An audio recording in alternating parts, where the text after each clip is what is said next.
Welcome in. Jesse Shule here from jesseshule.com. Today I've got a free pick for you in college football. Before I get to that free pick, though, I got to ask you, smash that like button. Subscribe to the channel. Please offer your comments below this video. I'm looking at Washington versus Oregon in the Pac12 Championship Game. Really, this is a playoff game. The winner should be into the college football playoffs. And Washington already beat Oregon once this year, but Washington finds themselves as a double-digit underdog in the rematch at a neutral site. And while it opened at 7.5, I had my sights set on the Oregon Ducks. I had this game circled. I wanted to be on Oregon in this game, but opening at 7.5, quickly get betting up to 9.5. Now pretty much 10s across the board. I can't bet on the wrong side of line movement like that. I worry about a backdoor cover for Washington. So I'm going to look at the first half here, and I'm going to look at Oregon minus 6.5 for the first half. If you didn't know, in the first meeting earlier in the year was at Washington. College game day was there. The atmosphere was incredible. Some people say it was the loudest football game they've ever been to. And Oregon dominated that game on the stats sheet. They outgained Washington 541 to 415 in total yards, and they dominated time of possession. They had more first downs. The game was decided on fourth down conversions. Dan Lanning opted to go for some controversial fourth and short plays and came up empty on all three of those.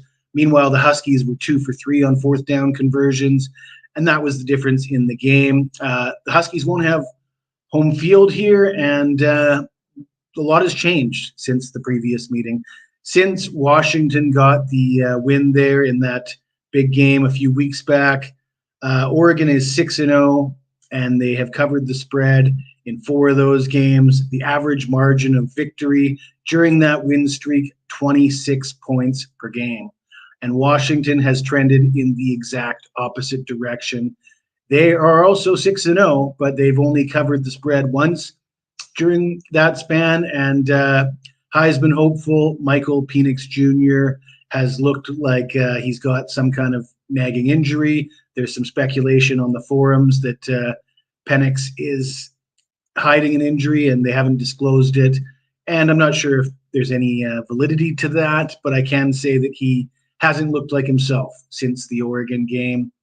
And, we don't want to bet on games with the results of last week in mind. So the fact that they struggled against the Cougars in the Apple Cup is not why we want to go against Washington here. But when you struggle for 6 weeks in a row to put opponents away when you're supposed to be the far better team, that's something that we just can't ignore. And when you look at what Oregon's done, they're just mopping the floor with everybody.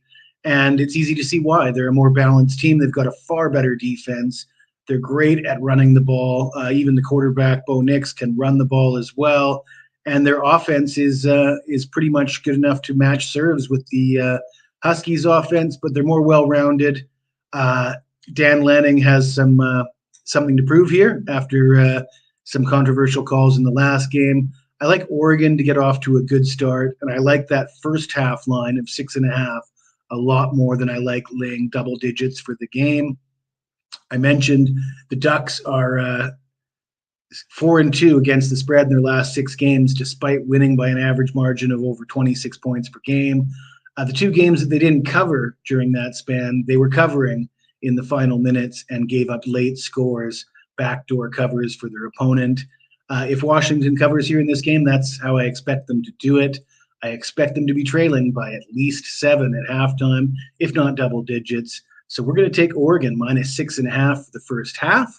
By the way, the banner at the bottom of your screen for limited time at jesseshule.com. You can get all my college football plays for the rest of the season. And of course, that includes bowl games for only $99. And when you think about the fact that I've got game of the years on the board that cost $99 by themselves, that's a pretty good buy. We are 7-1 with our last 8 college football plays over the past 2 weeks. And we're 11-1 with NFL the last 4 Sundays. Coming off of a winning October, things are back on track here at jesseshule.com. So if you got 99 bucks in your pocket, you come see me at jesseshul.com. You'll be glad that you did.